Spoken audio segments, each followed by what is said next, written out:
Welcome back, Matthews. Let's keep working with these imaginary numbers and get a little bit more confident and comfortable with them. So here we're on page 53, and we're going to start finding the square roots of some negative numbers. So nothing too complicated, but it's our first time doing these things. So let's just get comfortable with it.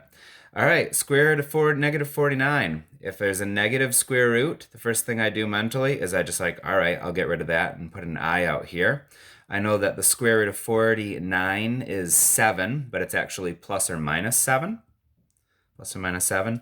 And so if you put that with this, it's going to be plus or minus 7i. And there we go.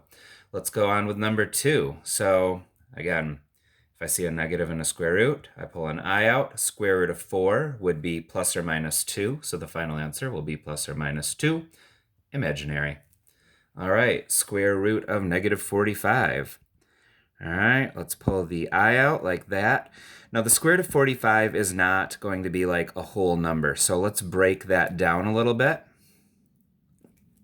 49 breaks down into what? 9 times 5, right? 9 times 5. All right, and 9 breaks down to 3 and 3. So another way we could look at this is I times the square root of 3 times 3 times 5. And you may recall back from Algebra 1 that if it's a square root, if you have two numbers that are the same, you can pull it out, so that we could pull a 3 out of there. So it's going to be 3 getting out. So it's going to be 3i, and then this 5 is not able to get out with anything. So it's going to be the square root of 5. And then again, when we take care of square root of something, we're going to have the plus or minus. By the way, when you're writing things down, numbers that get pulled out of the square root, they get written before the I, and then numbers that are still in the square root get written after the I. So we would put this first, this second, and this third. So I guess that would be the big thing to take away from that. All right, let's do this one. So we've got this here, so let's pull an I out. That'll go out, and then this is going to be plus or minus 10. So negative 2 times 10 is going to be 20, and so it's going to be negative 20i, but it's really plus or minus. So plus or minus 20i. There we go. And continuing, we've got the square root of 121. All right, so let's pull the I out. That's going to be 11, so plus or minus 11 times 6, so 66. So plus or minus 66i. And then continuing on with number 6, 75 would break down to 25 times 3. That's 5 times 5. So we've got, and then we've got the I getting taken out. So we've got 5 on the outside. We've got an I on the outside now. And then we've got a 5, and a 3. So a 5 can get out. So 5 times 5. So this 5 times this 5 is 25. So 25i. Square root, there's still that 3 in there. And then again, let's do the plus or minus. A booyah, look at us go. All right, in exercises 7 and 8, find the values of x and y that satisfy the equation. Ooh, let me move this over a little. You can't quite see all that work I just did, can you? Sorry about that. There you go, so you can write that down. Okay, I'll get on to number 7. All right, so let's take a look at what we got here. We've got the equal sign, and then on each side of it, we've got some real numbers, and we've got some imaginary numbers. So what you want to do here is you want to look at those separately. So let's set these up as two separate equations, one with the reals and one with the imaginaries. So negative 10x equals 30. And then to get that by itself, we'll go divide by negative 10. So x equals negative 3. And then now we're going to deal with the imaginaries as a separate equation. So I equals y times I. That's not true, is it? It's actually negative y times I, so negative. All right, if we want to get y by itself, we have to divide, we have to get this and this over to the other side. So let's divide each side by negative I.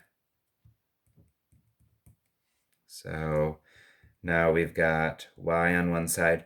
And then anything divided by itself is always 1. And that's actually even true for imaginaries. So I divided by I is 1. And then we've got a negative here. So y actually just equals -1. And look at that. Cool. All right, and on to number 8. Let's see, I want you actually to try to do this one on your own using the exact same ideas we did here. And for number 8, if you do it correctly, you're going to get x equals -176, and you're going to get y equals 14. So when I'm checking over your notes at the end of the chapter, or whenever I check it, one of the things I'm going to be looking at on page 53 is, do you have your work shown for this? Because I want to see that you can figure that out. And if not, then let me or your classmates know in class so we can work that out together. So there's that, and let's move on to page 54.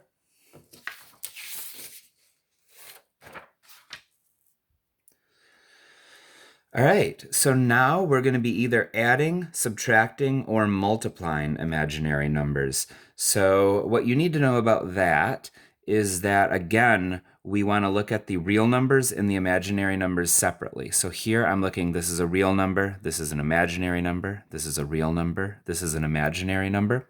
So if I combine the real numbers, that's going to be -1 and -8, that makes -9. And if I combine the 3i minus 2i, that makes 1i, so plus I. So we would say that number 9 is -9 plus I. Now it also asks for whether it is a real number or an imaginary number. And this, if it has an I anywhere in it, it's an imaginary. So we're going to say it's an imaginary number. And then it says, if it's an imaginary, specify if it's pure or not. So if it was a pure imaginary, it would only have this. It wouldn't have the real number next to it. So this is not a pure imaginary number. It's just an imaginary number. All right, so let's keep going.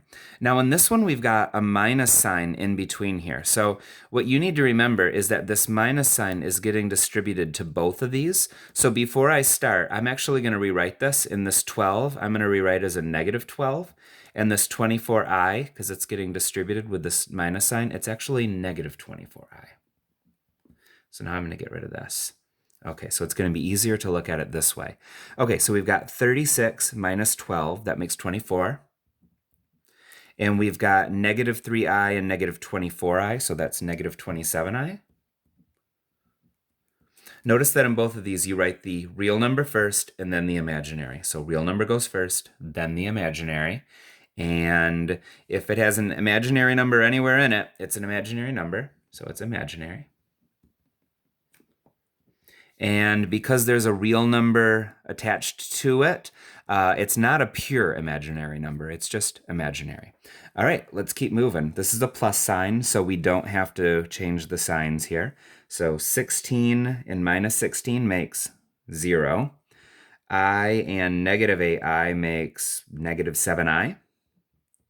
Okay, so it is, not only is this imaginary, but there are no real numbers attached to it out in front. It's just the -7 imaginary units. So this is actually a pure imaginary number.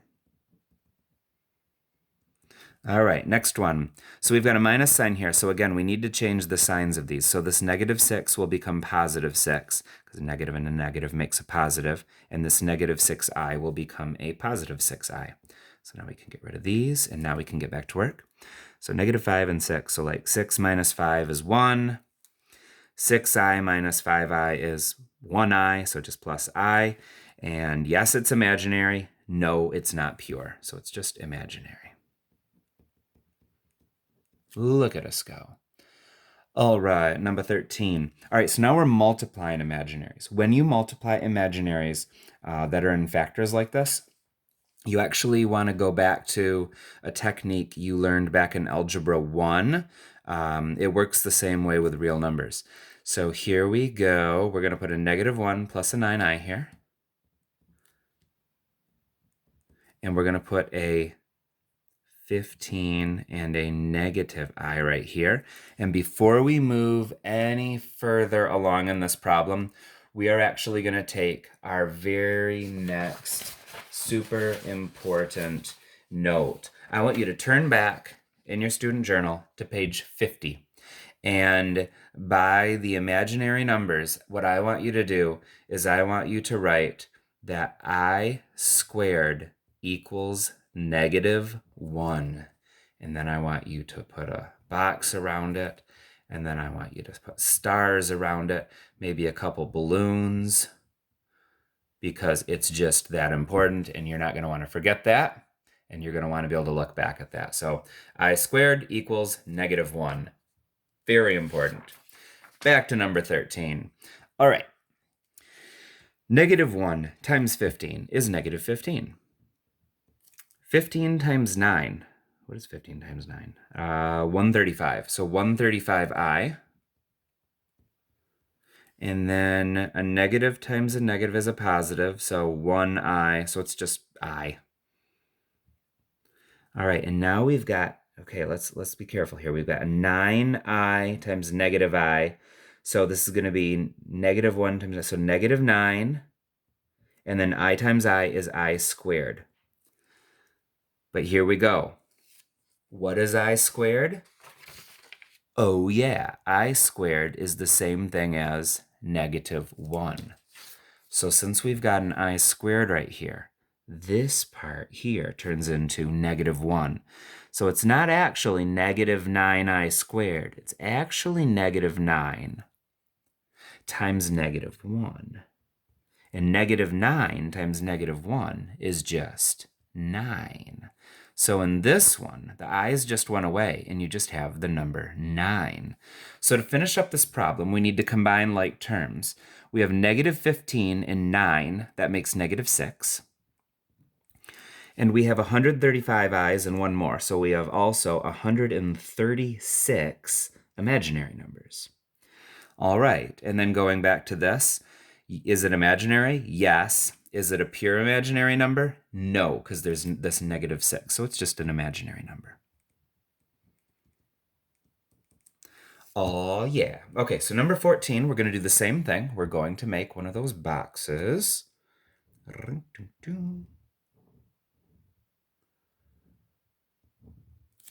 All right, 13, I, 13, -I. Okay, so here we go. 13 times 13 is 169. 13 times I is 13i. 13 times -I is -13i. And -I times I is -I squared. I squared is -1, so this is just negative times -1. Negative and a negative, this is actually just 1. So what do we really have here when we combine like terms? We've got 169 plus 1, so that just makes 170. And we've got a 13i minus a 13i. They just cancel out. So actually, 13 plus I times 13 minus I is just the number 170. And that is actually not even an imaginary number. It's a real number. And there we go. All right. We will work on this together in class at a later date. The answer, by the way, one of the biggest reasons that you need to know imaginary numbers are in case you want to go into electrical engineering. So the answer to this question is 5. Let's see, minus, it should be 4i, I believe. Yep, 5 minus 4i, and then that's measured in ohms. And that doesn't mean anything to you right now. And again, I just don't think this is the type of thing that's best served over a video lesson. So we'll talk about that at some point. But a big reason why you want to know imaginaries is because it's used so much in the electrical engineering field. So let's move on to number 16 and keep getting better at working with this. So we'll do a few more and then call it good. All right. Subtract 25 from each side. I'm trying to get x by itself, by the way. So I've got 5x squared equals -25 divided by 5. X squared equals -5. Take the square root of each side. X equals plus or minus Remember, if it's like this, you just pull an I out. So I, 5 doesn't break down anymore, so it'll just be the square root of 5. All right, you could do these the same way, and so I'd like you to actually do these on your own since we've done quite a few together. If you do number 17 right, you're going to get x equals plus or minus 2i times the square root of 2. And if you do number 18 correctly, you're going to get x equals plus or minus I times the square root of 3 divided by 5. And this one will be a little bit challenging only because you're working with fractions. So we'll see how good and how well you're able to work with those fractions. And if you struggle with that, then we'll work on that together in class. We're going to make the last thing we do looking at number 19. Sketch a graph of a function that has 2 real zeros at -2 and 2. Let's do that. If it has real zeros at -2 and 2, it means it's a quadratic that hits the ground at -2 and 2. So what would be an example of that? There's lots of them, but one of them would be something like this. Now sketch a graph on the same grid that has 2 imaginary zeros at -2i and 2i. So the idea of imaginary is it's when a quadratic doesn't actually hit the ground. So if it was at -2i and 2i, it's going to be in the same like left-right position as this one, except it won't hit the ground. So if I move it like up enough, if I take that same thing and move it up, now it's the same quadratic, except it doesn't really hit the ground. You can't really see it hit the ground on a grid, so it has imaginary zeros instead of real zeros. And that concludes our first look at imaginary numbers. Thanks so much, and please go to Big Ideas and work on your homework. Thanks so much.